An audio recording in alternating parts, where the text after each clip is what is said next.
یہ شہیر در شہوار کو جان سے مار دے گا یا کوئی بڑی بیماری اس کا سارا غرور ختم کر دے گی؟ اس بیچارے ولید کی زندگی میں آخر سکون کب آئے گا؟ در شہوار بہت جلد اپنے انجام تک پہنچنے والی ہے، کیونکہ اب سب کی برداشت ختم ہو چکی ہے، اور اب وہ دن بھی دور نہیں جب سب کو ذہنی اذیت دینے والی یہ در شہوار خود ایک ذہنی مریض بن جائے گی، کیونکہ اس نے ولید اور دعا کو بیماری کا تانا دینے اور اپنی صحت پر غرور کرنے میں کوئی کسر نہیں چھوڑی تھی۔ اب ایک طرف تیمور صاحب نے تو گونگے پن کی حد کر دی۔ در شہوار نے کسی لڑکی کے ساتھ بٹھا دیا تو بجائے اس کا دماغ ٹھیک کرنے کے خود بھی مسکراتے ہوئے انڈرسٹینڈنگ بڑھانے بیٹھ گیا۔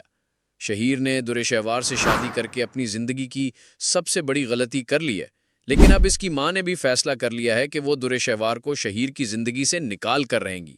لیکن یہ سب کرنا آسان نہیں، کیونکہ در شہوار کسی کی دھمکیوں سے نہیں ڈرنے والی، اور پھر اگر شہیر نے اسے طلاق دی تو آدھی جائیداد اس کے ہاتھ سے چلی جائے گی۔ ادھر نوکرانی کو گھر سے نکالنے کے بعد معصوم دعا کی دیکھ بھال در شہوار کے لیے ایک عذاب بن چکی ہے۔ دعا کو سنبھالنا اس کے بس سے باہر ہے۔ تنگ آ کر وہ بچی کو اپنی ماں کے گھر لے جاتی اور کہتی ہے، امی یہ مجھ سے نہیں سنبھل رہی، آپ ہی سنبھال لیں۔ اس کی ماں بڑی مشکل سے بچی کو سنبھالتی ہے۔ جب دعا چپ ہو کر سو جاتی ہے تو در شہوار تو بڑی مطمئن ہو جاتی ہے کہ جان چھوٹی۔ اب وہ ماں اور بھائی پر دباؤ ڈالتی ہے کہ دوسری شادی کے لیے تیار ہو جائیں۔ آئمہ تو ویسے بھی باہر چلی گئی ہے، اب اور کس بات کا انتظار ہے؟ وہ اپنی ماں سے کہتی ہے، امی اچھی طرح سوچ لیجئے، اس جیسی لڑکی دوبارہ نہیں ملے گی۔ وہ دعا کو پھر ماں کے سپرد کر کے خود دوست سے ملنے ریسٹورنٹ نکل جاتی ہے۔ ادھر در شہوار کی ماں بچی کو سنبھالتے سنبھالتے تھک جاتی ہے اور آخرکار ولید کو بلا کر بچی اس کے حوالے کر دیتی ہے۔ ولید دعا کو خوشی خوشی گھر لے جاتا ہے۔ اگلے دن جب در شہوار واپس آتی ہے اور بچی کے بارے میں پوچھتی ہے تو ماں کہہ دیتی ہے کہ میں نے اسے اس کے باپ کے حوالے کر دیا ہے۔ یہ سن کر در شہوار طیش میں آ جاتی ہے۔ وہ اپنی ماں پر چلا کر کہتی ہے کہ آپ نے میری اجازت کے بغیر ایسا کیسے کر دیا؟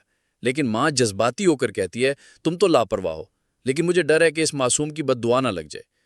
در شہوار اور زیادہ غصے میں آ جاتی ہے اور کہتی ہے اب اسے پولیس ہی سزا دے گی۔ وہ سیدھا تھانے جا کر رونا دھونا شروع کر دیتی ہے اور پولیس کو ساتھ لے کر ولید کے گھر پہنچ جاتی ہے۔ پولیس کے سامنے ولید پر الزام لگاتی ہے کہ اس نے میری بچی چھین لی ہے۔ ولید صفائی دیتا ہے کہ یہ میری اپنی بیٹی ہے اور در شہوار کی ماں نے خود اسے میرے حوالے کیا تھا۔ یہ معاملہ تو ٹل جائے گا اور پھر کچھ عرصے بعد شہیر ماں کے بہت زیادہ دباؤ پر اسے طلاق دے دے گا۔ شروع میں تو یہ مطمئن ہوگی کہ اسے کسی کی ضرورت نہیں ہے، اس کے پاس بہت پیسہ ہے، مگر وقت کے ساتھ ساتھ یہ اپنے اکیلے پن سے بیدار ہونے لگے گا اور بہت روئے گا اور شاید بیماری بھی ہو جائے، جس کے بعد بھی سب نے سارے گناہوں کا پچھتاوا ہوگا۔ آپ لوگوں کی کیا رائے ہے؟ کمنٹس میں ضرور بتائیں۔